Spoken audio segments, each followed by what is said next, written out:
What's going on, golf fans? It's your boy Gsluke here with our Sunday Showdown preview out there for the Zurich Classic and LIV Adelaide tonight. Going to go through everything you need to know for tomorrow, including a look at the weather, DFS strategy, also some props that I'm taking for both slates out there. And even if we don't have a full board out there for PGA, still going to give you a little bit of a slate plan when it comes to those props. So going to cover everything you need here. First off, welcome on into the live stream. Whether you're watching this on replay, whether you're down there in the live chat now, what's going on? Hopefully you're having a fantastic Saturday and are ready to get after it here for tomorrow's action. And to keep this quick, really to the point here, because I know a lot of you are out doing things out here on a Saturday. And hey, if you're around researching for tomorrow, you're one of my people. I'm an absolute golf hardo. And compared to what we had yesterday, which I thought was a pretty nasty showdown slate, what we're going to have for Sunday is a lot more up my alley. I think that there's a much larger edge out there for tomorrow compared to what we had for today. And it's not all weather-based, a lot more from the ownership angle. So we'll touch on that. I'll talk about how I'm approaching it out there for tomorrow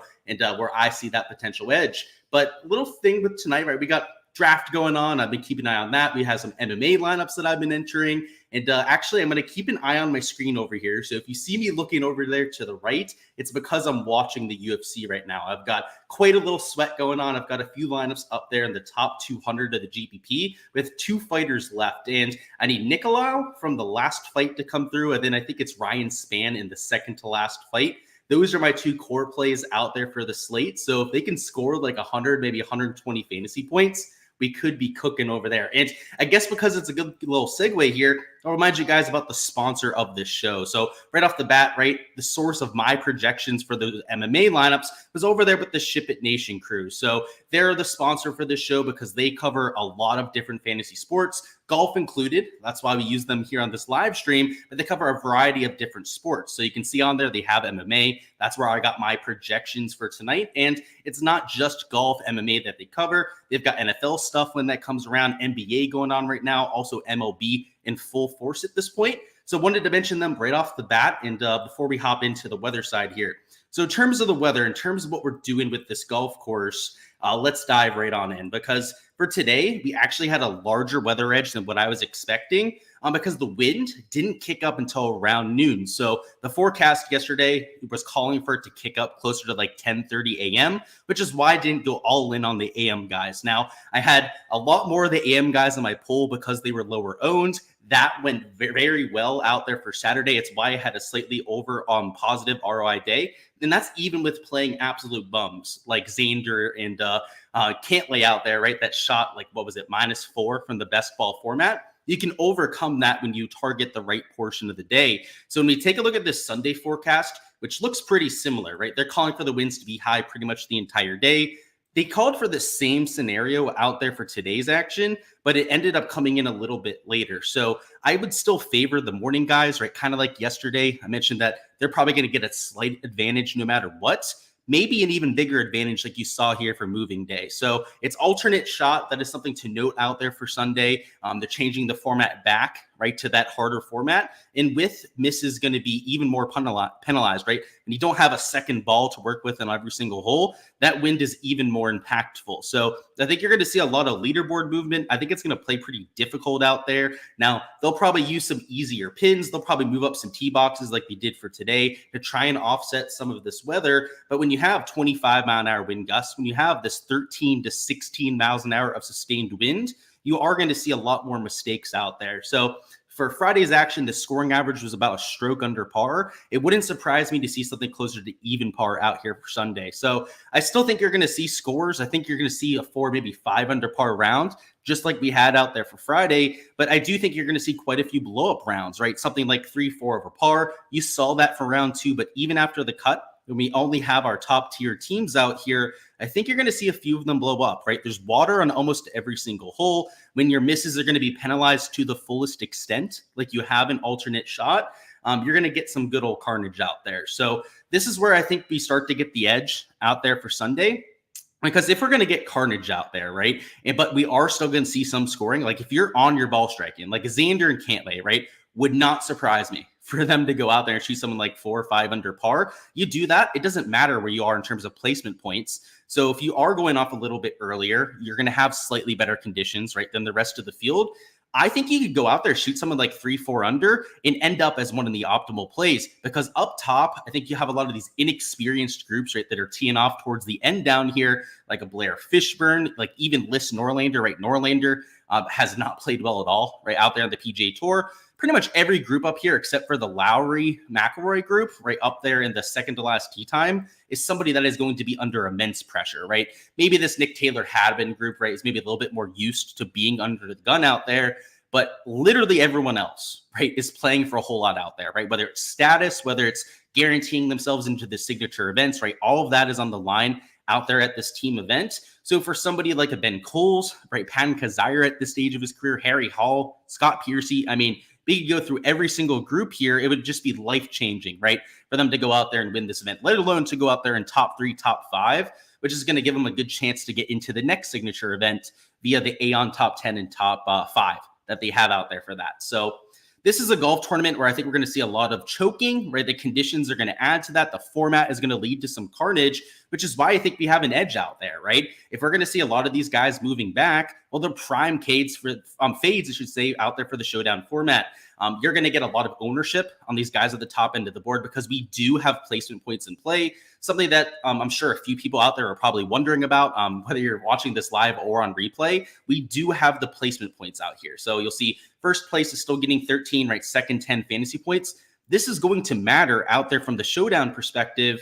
But what it does is inflate all of the ownership, right? When people see these placement points, when they go through and know that you're going to have like the top 3 to win the GPP, all they do is spam the players at the top end of the leaderboard. And while I'm going to have some chalk, right? I'm going to take some stands up towards the top that I'm hoping hold on to that top 5 position. It's far from a guarantee, right? If you shoot +1, you're probably moving out of the top 5. If you shoot someone like +2, +3, forget it, right? You're going to be like outside the top 20. Whereas if you're like a group at -17, -18, right, you shoot something like 2, maybe 3 under par, that could very well be a top 5 or even a top 3 finish at this event. So what is far more important than where you're starting out there for Sunday is your scoring, right? Going out there and actually posting a score to move up the leaderboard. And furthermore, I think people completely overweigh these placement points, right? This is something that I always talk about on my Sunday Showdown streams. But a birdie out here is worth nearly 6 fantasy points, right? The second place finisher is only getting 10 fantasy points. And to further drive this home, right, the 20th guy, right, guy finishing in 20th, which there's only 40 teams, right? So keep in mind, right? So that's half the teams, right, are going to be getting 4 fantasy points, right, for just finishing midway through the field, right? The average guy, right, getting at least 4 extra points. Second place, the whole way up at second place, right? You're only going to beat by 1 team out there, is only a birdie difference, right? There is a 1 birdie difference between finishing in 20th and up there in second. So when you put it in that perspective, right, it is much more important about getting guys that go out there and make 5, 6 birdies than it is going out there and getting those top 5 right. Like, sure, if they finish top 3, they're probably going to shoot -2, -3 out there. We're probably going to make 4 or 5 birdies. That's how that kind of player gets to the optimal lineup with those placement points. But it's not like a guarantee for somebody up there to get to the optimal just because they're starting up there in that top 3, top 5. So I like to point that out. I think that's why we're going to get an edge out here for Sunday, because you'll see as we go through the ownership, some of the strategy, that all of these players are going to be extremely high owned. So let me bring up the DFS stuff. We'll talk through some of the strategy, some things I've noticed out there for DFS. And again, going to keep this a little bit quicker here. So we'll go through any questions that you might have. But really just going to focus on what you have to know, right? We're not going to go through a lot of the extra hoorah here as it's, again, a team event, a little bit wonky, and we don't even have a lot of data to go through. What's going on, Bombino? What's going on, Philly Fingers? Hope you're having a good one. I am. A lot of sports on tonight. I'm excited for the LIV Golf, which, you know, having primetime golf is just a lot of fun. So I'm looking forward to that. And then this MMA sweat, which I've got over here to the side. So hopefully that goes well. Only the sweaty tryhards are in here. Appreciate you, Luke. You're the sweatiest of the tryhards. Appreciate that, man. Smash that like button if you're one of the sweaty tryhards in here. I know all of you have a finger to go out there and click that like button.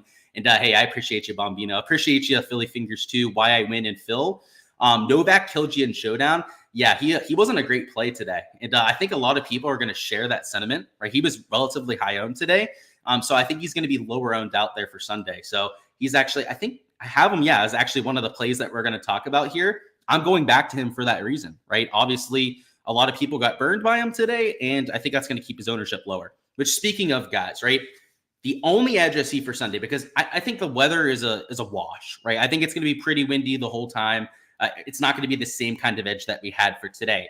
Where I see the bigger edge and where I actually think we're going to squeeze a lot of value out here is with the game theory. So rather than just having plays on here that I'm going to be using, I'm also including a few guys that I'm not using for Sunday to give you an idea of where the ownership's at. So, we'll start with some of the chalk up top, right? Rory McIlroy, Shane Lowry are going to be by far the highest owned players. They're starting at minus 21. They're 2 shots off the lead. They're also the most expensive group.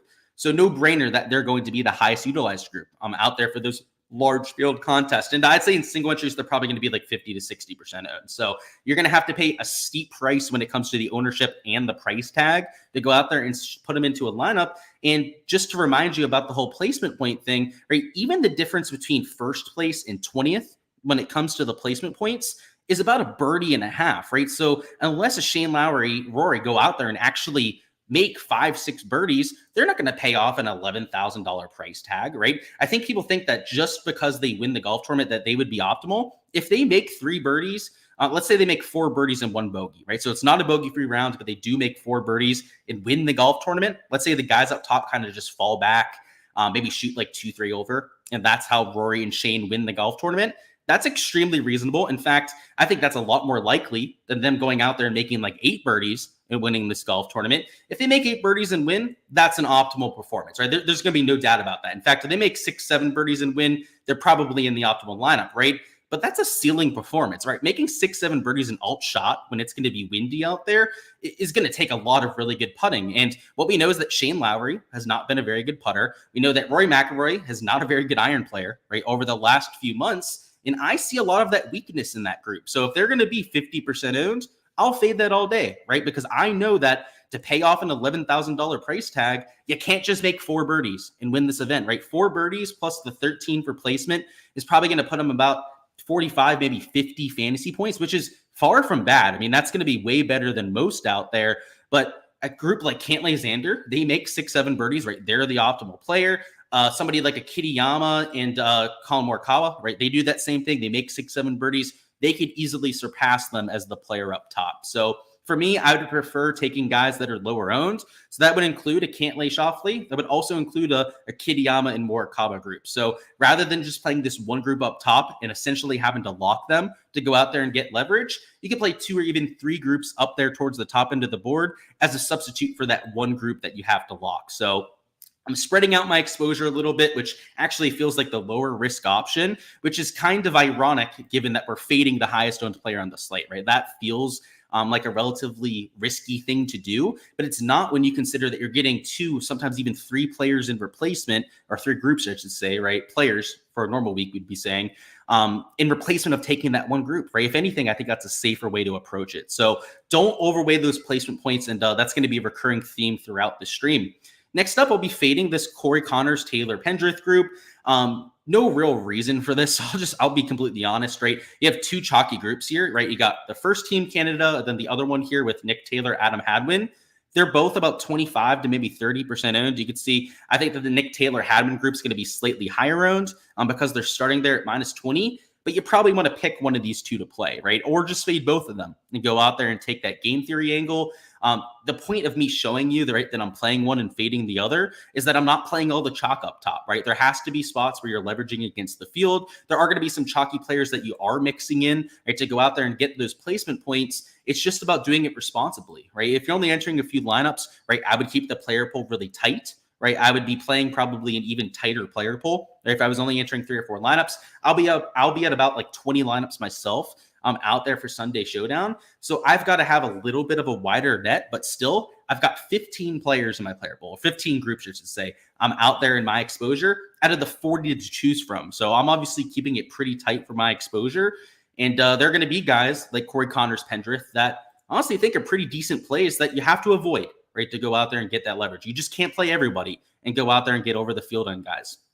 Down here in the 8Ks, groups like Keith Mitchell, Damon are going to get a little bit of steam. Same thing with Dietrich and McIntyre, but I don't think it's anything too outrageous. A group that I like for some leverage would be a Thompson Novak, or we mentioned them going out there and disappointing a little bit. Well, I think that's going to keep the ownership a little bit lower. They're minus 16, so they're going to have a relatively early tee time too. So if you're looking for that little bit of a weather edge, you can get that there. You are spending up a little bit. They're $9,000, way more expensive than they probably should be. But I do think the ownership's going to be in check there. So I like that. Down here in the 8K range, a piece of chalk I'm playing would be a Luke listed Henrik Norlander.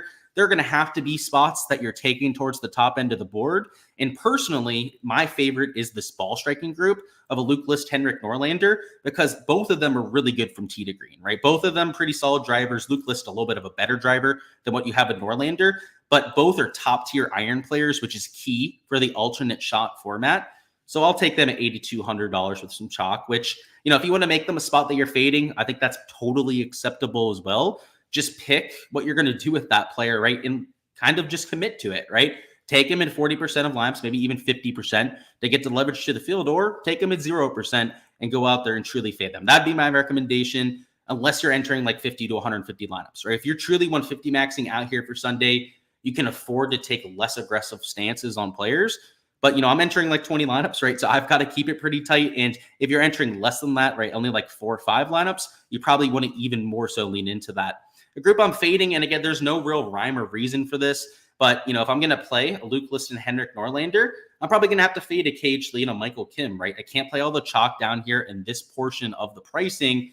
So there's just, pros and cons to taking each group, and you've got to pick your spots.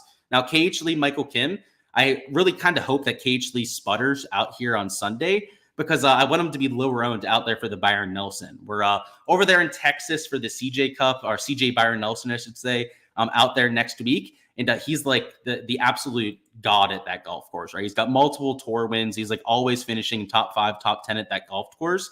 So I'm fading him out there for Sunday, but next week I'll probably be back on that train there. Guys like Nick Hardy, Davis Riley will have a relatively early tee time because they're starting there at -15. And last year in this alternate shot format, they shot really low out there on Sunday. Now, I don't know the number off the top of my head, but I believe it was like 4 or 5 under par. On Friday round of that year, I think they also shot like 4 or 5 under par. And this is really where they separated themselves from the field. Now, they're not having nearly as good a go this time. They're at -15, which is probably a little bit far from their expectations. But he's also not playing bad golf. So I'll take a shot on 2 guys that have proven that they can play this format together, and that are also relatively low owned, right? 10.2% ownership is extremely reasonable for somebody at -15. Down here towards the middle end of the 8s. So while this isn't sorted by DK price, there's no way to do that when you have cells of different size. So I didn't want to have to completely redo my spreadsheet. So these aren't in order, but yeah, they're an 8K player. So, they'd probably be a little bit further up the board, right? If we could shuffle this by price. But at -21, they're a group I'll go out there and take the shot on, because I've only got them at 20.6% because of how they played today, right? Like Ryan Brehm was horrible on his back 9, right? Anyone that was watching the broadcast is going to feel a little bit hesitant to take them out there for Sunday. But in this format in the past, they've both played really well. Their course history together at this course is a lot better than most people would realize. And Mark Hubbard absolutely carried the team today, and was playing some of the best golf of anyone that we saw on the broadcast. So at $8,300, they're one of the chalkier guys that I'm getting to. But once again, right, I'm not playing all the chalk, right? I'm just kind of trying to point out some of the spots that I'm landing on. And if you prefer like an Echeverria and Grazerman, like you could use them. They're at -20, right? They'd also be a solid play, right? Even like a Zach Johnson or Ryan Palmer. I'm personally fading both of those groups out there in my exposure. I prefer, right? I guess it's a different price range, right? So it's not a perfect example of what we're going through there, but you get the point, right? There are spots that I'm completely fading and spots that I'm getting well over the field on. Down here towards the 6Ks, let's go through a few of these plays. We've got, first off, Zach Blair and Patrick Fishburne, who, what a round today, right? They shot 60. That was not something that I was expecting. I'm out there from a really low-end group that we have here, but they're going to be mega chalk out there. I've got them at 33% ownership, which is the second highest ownership mark of anyone on the slate. They're super cheap, so they open up a lot of salary up top. And I do think that there's a lot of utility, right, in taking a super cheap group like this. But Blair and Fishburne are still going to have to make 4 or 5 birdies to get to the optimal lineup. Now, last year, this group was Davis Riley and Nick Hardy. They went out there and absolutely smashed out there for Sunday, right? I mentioned that, right? Last year on Sunday, went out there, played extremely well, paid off his chalk, and ended up winning the golf tournament. Now, that could happen, but I'm not betting on that happening 2 years in a row, right? You're talking about a low-level group, some weather carnage towards the end of the day, right? Winds are really going to kick up. It's going to get a little bit firmer and faster as the day goes on as well. So at $6,200, that's a spot that I'll fade, right? The groups that I prefer taking are ones that are going to be lower owned, right? About half the ownership on a Callum Tran and David Skins. Also a little bit more of a proven group, right? 2 players that have been around on tour a lot longer. So give me them at the lower ownership all day. So it's the same idea as the guys up top, right? By fading guys like Rory and Shane Lowry, it lets you play a lot, of a wider net, right? You can take 2-3 guys rather than taking that super chalky group. And it's the same idea down here, right? If you're going to get over the field on Zach, Blair, Fishburne, you got to play him in like 2/3 of your lineups, right? Like 60, maybe even 70% of your lineups. And rather than doing that, I could take a Turan and Skins. I can take a Hoffman and Watney, who I'm playing out there for Sunday, right down there towards the bottom. And they're -18, right? They could also sneak into that top 5, top 10. A little bit further up the board, right? I could play a Kazire and not Kazire and Malnati. That would be a sick group, by the way. That would be a really good group. But like a Coles and Kazire, right? I could go out there and play a Malnati Knox, right? I could mix into a few lineups if I want to, rather than taking that super chalky option. So that's what I'm doing with my exposure. I just think people overrate the placement points a little bit too much. That's not to say that I'm not playing chalk, right? We talked about Liss Norlander, right? We got the Brem team down there, a few other chalky guys up here towards the top end of the board. It's just about getting that right mix. And what I'm personally looking for is 3 or 4 guys that I know can finish in the top 5.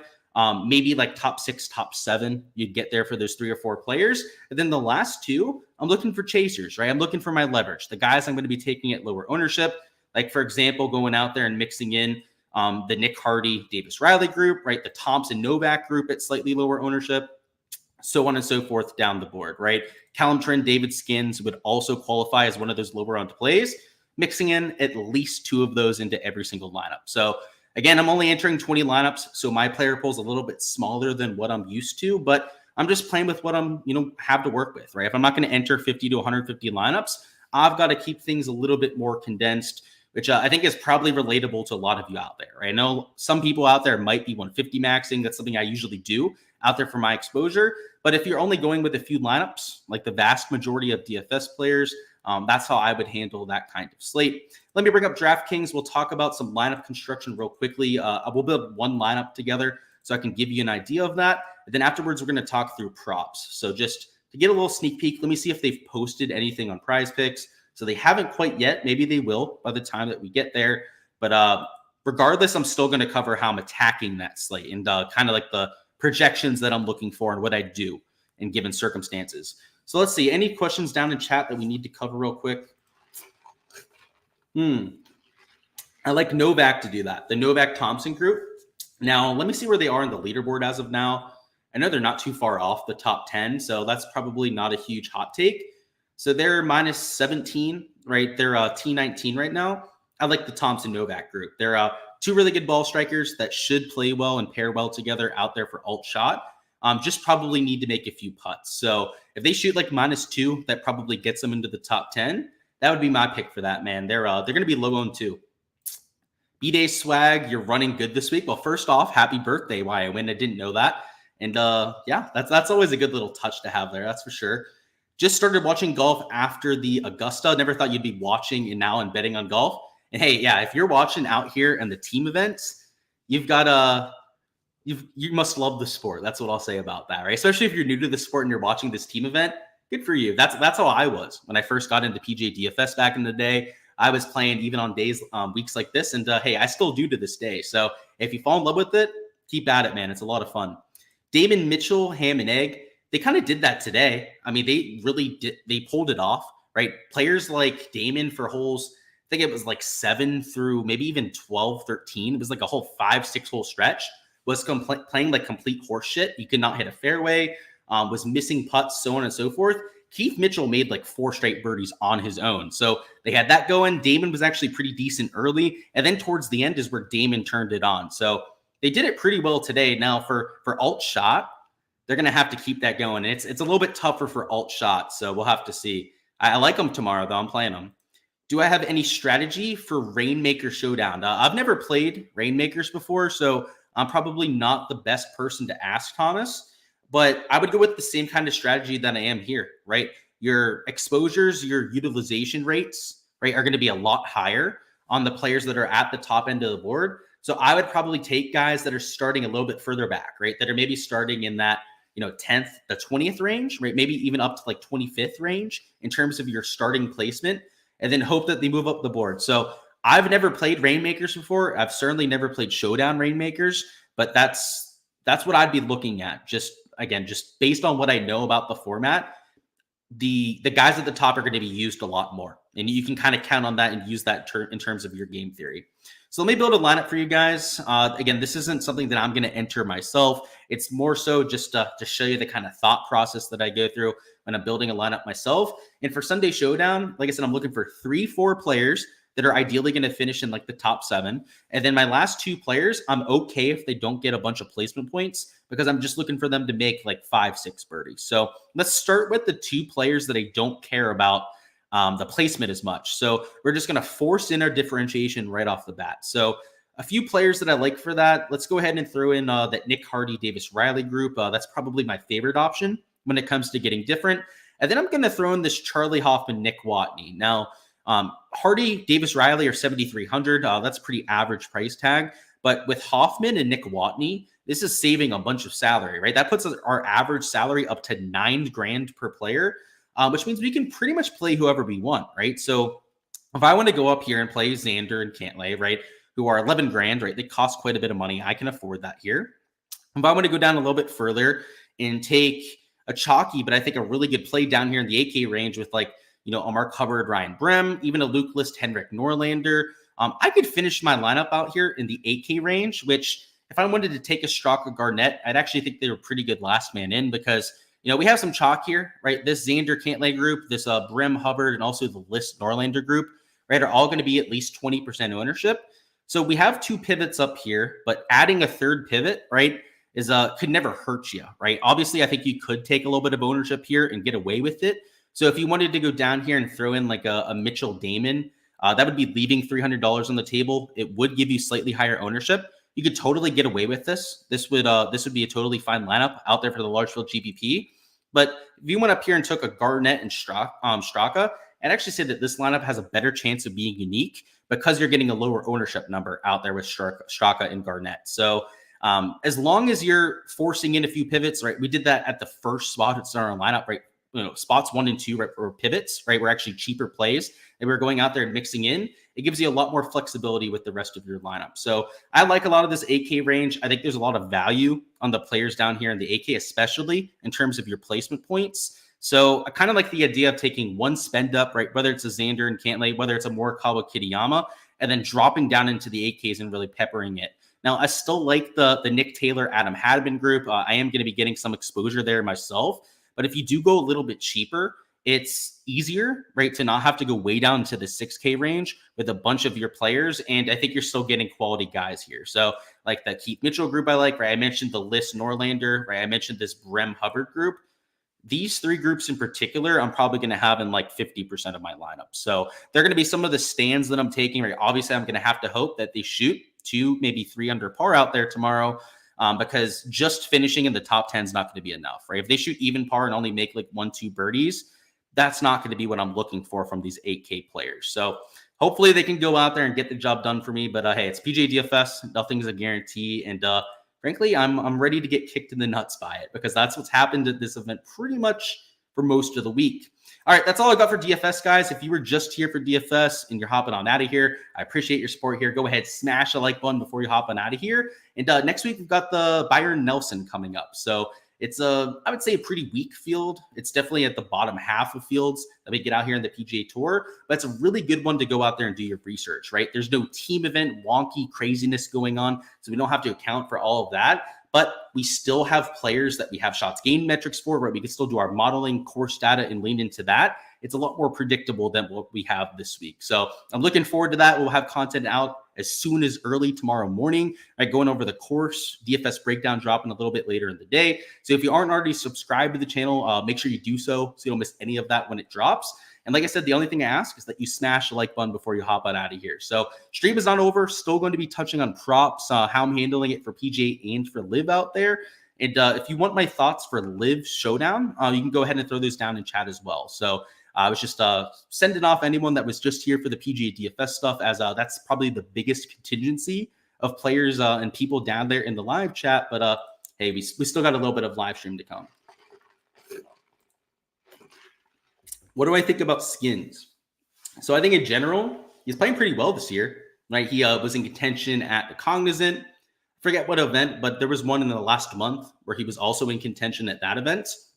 And once again, right, he's playing pretty well this week. Callum Turan has had really sketchy form in 2024. So we don't have shots gained metrics. We have no way to really back this up. But I would imagine that Skins is probably the reason why they're in contention this week, right? Probably not Callum Turan. So I think he's a real quality player. And he's up there in age, right? He's mid-40s, I believe, in terms of his age. And to be playing golf this well at that age is extremely impressive. So in terms of a showdown play, they're going to be lower owned, right, than what you have with like Fishburne down there. Fishburne in, who is it? Zach Blair, right, as the other guy down there. Those are going to be like 33% owned between those two players. I'd 100% prefer getting to his Skins and Turan. They're going to be like half the ownership, maybe even a third of the ownership out there in GPPs. So in terms of props, it looks like we don't have the board over here on Prize Picks yet. I'm still going to be entering stuff. So if you want all of that, again, check out the Patreon page. That's where the spreadsheets that are used in my content are posted. A lot of you probably already knew that, but I'll say that for anyone that might be new here that hasn't seen some of my content before. But that's where I'm going to be posting all my prop slips. In terms of what I'm looking for, I'm expecting a scoring average probably close to even par. Even with the wins really kicking up, they usually try and account for that with the pins and tee boxes, right? They'll put pins and bowls. They'll try and give players shorter holes on holes that are actually into the wind, right? So for like a 500-yard par 4, if that's going to be playing directly into this prevailing wind, they'll probably shorten that up by like 40 yards to account for that. So I don't think you're going to see like an over par scoring average. I do think you're going to see quite a few blow-up groups that shoot something like 3-4 under par, but you are going to see guys that are shooting 3-4 under. So if we get this Prize Picks board and we get guys at like 72.5 strokes, let's say for players that are pretty average out here on this kind of field, I would love that for unders. Now, more realistically, they're probably going to post them at like 71.5 strokes, maybe even like 71 strokes out there on Prize Picks. And that's going to make them a little bit harder to go out there and pick. So it kind of depends on where they put the pricing. If they have them at like 72, 72.5, I think there's going to be quite a bit of value on taking some unders. If they post them like a stroke lower, probably a little bit more of a fair board, but spots that you can take for overs and unders, right? The benefit of having a board that's more fair, right, if they post it closer to 71, will be that there are going to be guys that we can take for unders there, probably guys we can take for overs. And rather than getting payouts that are nerfed based on correlation, we can go out there and get like a full 3x for a 2-man or a full 10x, right, out there for a 4-man power play, which would be the benefit for them going out there and doing it that way. So we'll have to see where the pricing comes in. We're still going to go over the LIV stuff over here in Underdog. We can talk LIV over here on Prize Picks too, so we can have a discussion on that for the next 5-10 minutes. And maybe they'll have the board posted because yesterday, about 2 minutes after we ended the live stream, they went out there and posted the board. So if they do that again, it's going to be a little bit annoying, but maybe if we delay a little bit, we'll catch it this time. All right, so let's do the LIV stuff. So as we're waiting for PGA, again, I just gave you my thoughts on it. If they post birdie props, which they did for round 2, so I guess we'll touch on the birdie stuff too.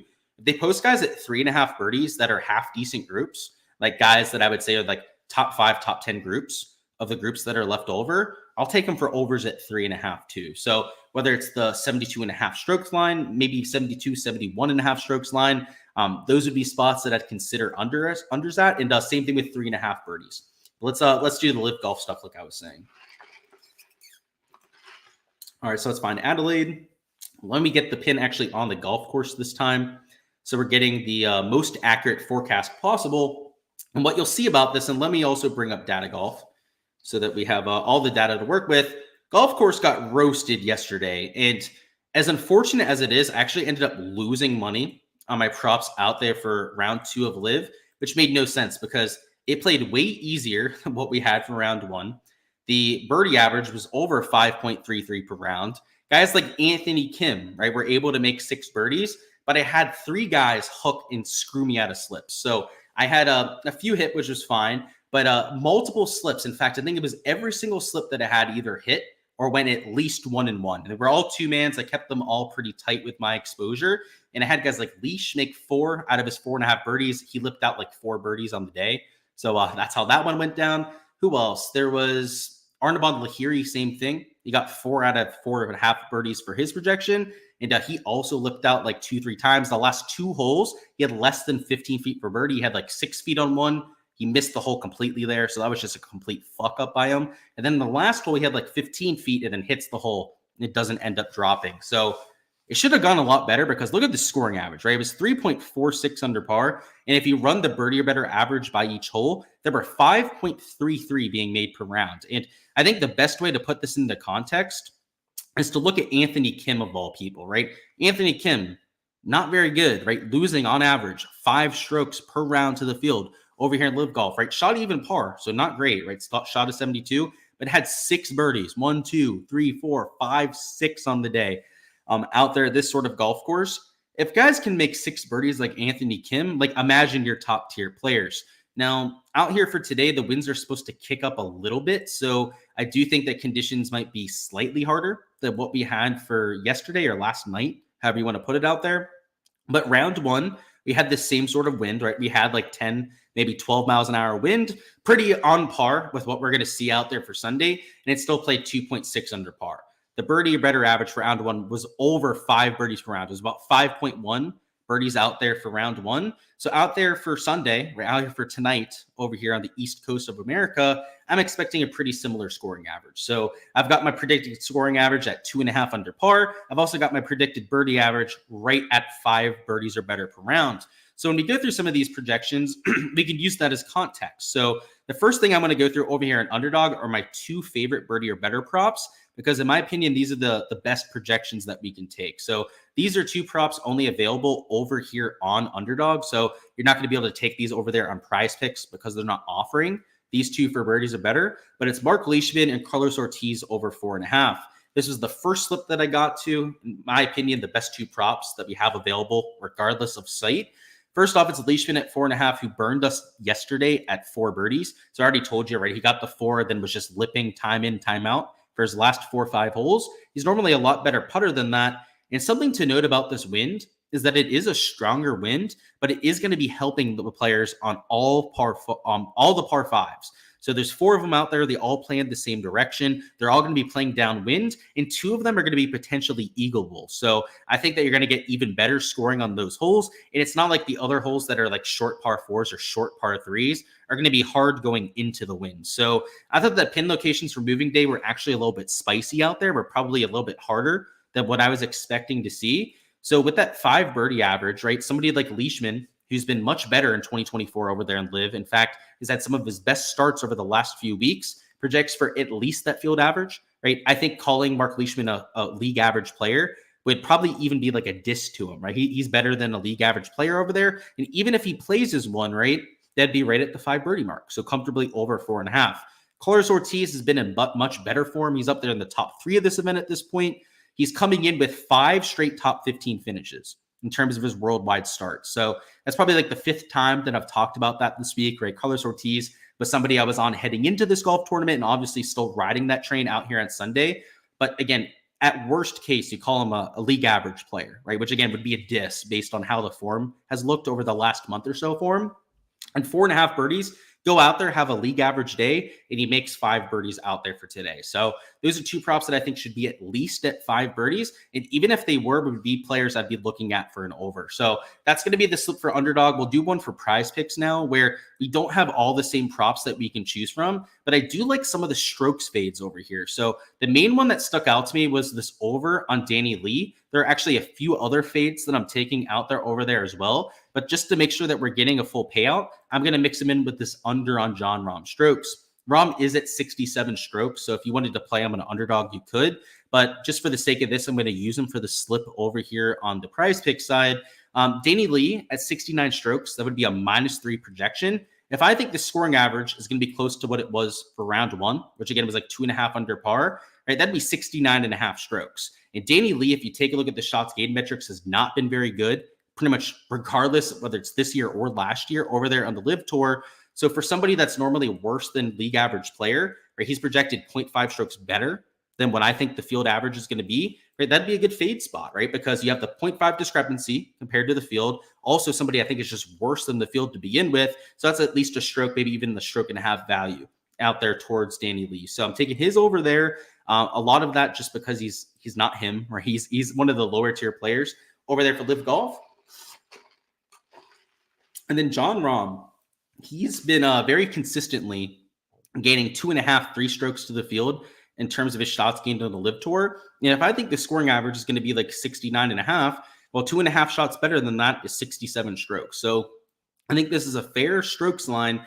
And based on how he's played over the first 2 days, I know he hasn't looked that sharp, right? He went, -3 yesterday. Day before that, got to a 67 strokes line. He has not made anything. He's had at least 6 putts for eagle that have been within like 35 feet. He has made none of them to this stage of the week. So I think he's due to go out there and make a big bird. And he made 3 bogeys yesterday. Day before that, had 2 bogeys in a row on holes 14 and 15. If he cleans up the bogeys, he's making plenty of birdies, right? To shoot someone like 6, 7 under par. And furthermore, if he gets that putt to drop on those par 5s, that's going to be a little added boost there as well. So he's a player that just by the numbers, I project for at least 67 strokes, maybe even like 66.5. If you go out there and expect him to be in form, and he's at T15, right? Like I think a lot of people with his form would expect him to be like T25 or something like that. I mean, he's 2 shots off the top 5. I mean, 3 shots off the top 5, I should say, right? Out there from -11. He goes out there and shoots -6, -7. I mean, he's probably not winning the golf tournament, but he might finish out there in the top 5. And that's probably something that he's looking to do. So I wouldn't throw it past who is the best player over here on the LIV Tour. So I think the par 5s being downwind are really going to help him with trying to go for those in 2, which again, I'm kind of calling an eagle out there for Jon Rahm. I just kind of feel like he's due for it. If they're playing downwind and he's going to have like a pitching wedge into hole number 7, holes 9 and 10, he's probably going to have like a 5 or 6 iron into both of those greens. I mean, he's somebody that with the 5-6 iron, right, hits it to 10 feet regularly, right? So if he's going to do that, right, that's why I expect him to have an eagle chance out there today. So that's why I like him for an under at 67.5. And then Danny Lee on the flip side, right, he's not a power player, right? He's not somebody I'm that worried about taking advantage of those par 5s. So that's why I'm taking his over. And by taking an over and an under in the same slip,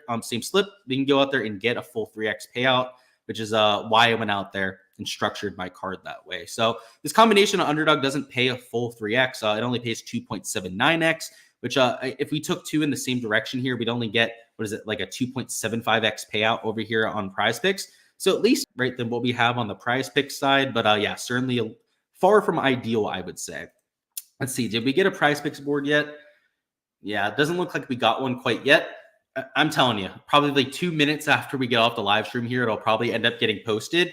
But if you guys want all the slips I'm taking, there's a lot more action that I'm taking for LIV Golf that I've already posted over there on my Patreon page. But when we get a board over here for Prize Picks, you can check out all of that over there on my Patreon page. So there's a link down below to my Patreon. Check it out if you're checking, trying to get all that prop action. But essentially what I'm going to do, I've already given you the game plan, right, is it depends on the pricing. If we get soft pricing, I'm probably going to hammer some unders because I think they're going to make the course easier. If they give us more fair pricing, right, like, strokes lines, 71 strokes, maybe 70.5 strokes, that's where I'm going to have to try and find some overs and unders. And if we get the strokes board at like the lower marks, right, where it has to be overs and unders, I'll probably keep my exposure a little bit lighter than if we get the really soft projections. So if we get the soft projections, I'll probably going to hammer the board, go out there and take some unders. If we get the fair projections, then yeah, it'll probably be a slip or 2 that we post. So that's all I've got for this live stream, guys. I'll go over any questions that you have down there in the live chat. But that is all I've got for tonight. How much of a difference is LIV from the PGA, or is it pretty much the same? So it's pretty much the same. I mean, the golf is the same, right? They're still playing stroke play out there, but it's a different atmosphere, right? They've got the music going at LIV as opposed to a more traditional, quiet atmosphere out there at a PGA Tour event. You've also got the team aspect for LIV, right? So they have that going on. So there's a lot of added stuff, I would say, at a LIV event. They also only play 3 rounds as opposed to 4 rounds over there at the PGA. But at the essence of the game, just like looking at the rules of golf, they're the exact same, right? There's no distinct rule changes out there from LIV to PGA. Just a lot of the hoorah and a lot of the outside stuff is a little bit different from tour to tour. So it's a really good question, especially if you're new to golf. Everything that we say for PGA applies to the LIV stuff, right? Like for DFS, right, we're trying to avoid some of the higher owned plays, and we're going out there and building lineups and so on and so forth. Now, a difference that I just thought of between the two tours is LIV Tour goes out there and uses a shotgun start, right? So everyone starts at the same time. There's no tee times where you'll have guys that are going off early, right, that are further down the pack. And then you'll have your leaders that are teeing off last. On the LIV Tour, everyone starts at the same time. So that's probably the biggest difference, I would say, is the shotgun start. Other than that, everything's pretty similar. So, alrighty, guys, that is all I've got for this live stream. Appreciate the support here on the channel as per usual. Smash that like button if you haven't already and subscribe so you don't miss any of our content for the Byron Nelson coming up. Best of luck with all that exposure. Hopefully one of you guys can take down that large field GPP and make your boy proud out here. But that's all I've got, guys, and I'll catch you guys for all that content throughout the week.